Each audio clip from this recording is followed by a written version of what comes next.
কথা। একটা কথা আপনাদেরকে দিতে হবে, আর একটা কথা আমরা আপনাদেরকে দিতে পারবো।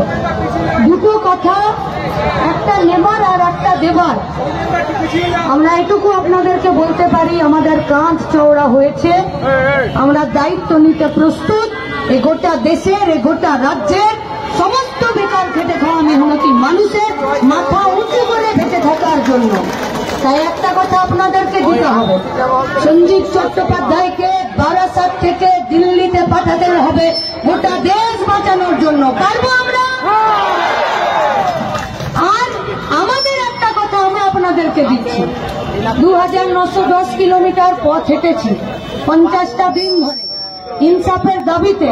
সেদিনই বলেছিলাম যে ধর্মের নামে, ভাষার নামে, জাতির নামে যে জুতো ওরা আমাদেরকে পরাতে চাইছে, সে জুতো পশ্চিমবঙ্গের মানুষ পরবে না। বরং আমরা যে জুতো ওদেরকে পরাতে চাইছি, কাজ কি হবে, জিনিসের দাম কি হবে, বেঁচে থাকার অধিকার কি হবে, সেই জুতো ওদেরকে পরতে হবে। আর जब से ममता और मोदी वो जूती पहनने की कोशिश किए हैं, हर दिन वो लोग নিজের রাস্তাতে হোঁচট খেয়ে পড়ছে, আর প্রতিদিন মুখে ওদের ঝামা ঘষে দিচ্ছে গোটা ভারতবর্ষের, গোটা পশ্চিমবঙ্গের মানুষ। তাই হাতি বেঁধে দিলেও যেমন মোদী সরকার ফিরে আসবে না, তেমনি দস্তিদার বাবুও, মহিলাও, উনিও জিততে পারবেন না।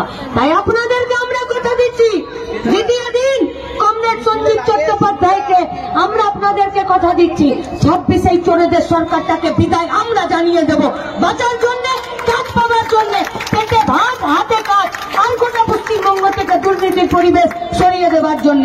আমরা সব একসাথে থেকে, একসাথে লড়াই করে, রাস্তায় থেকে এই দিনকে দেখার জন্য যে প্রস্তুতি, সেই প্রস্তুতিতে আমাদের প্রত্যেককে সামিল থাকতে হবে। কোনো ছুটি নেই, এই লড়াইয়ের কোথাও কমা নেই, এই লড়াইয়ের কোথাও ফুল স্টপ নেই। ওই একটা ওষুধের না, নার্সিং হোমের একটা অ্যাড আছে, তোমার ছুটি আমাদের নয়। তাই সবার ছুটি হতে পারে, বামপন্থীদের ছুটি নেই। গোটা দেশের গরিব খেটে খাওয়া মেহনতি মানুষের শোষণের মুক্তির জন্য যে লড়াইটাতে প্রত্যেকটা দিন লাল ঝান্ডা আমাদেরকে রাস্তায় থাকতে শেখায়, সেই রাস্তাতে আমিও থাকার আর আপনাদেরকেও থাকার আহ্বান জানিয়ে আমার কথা শেষ করছি।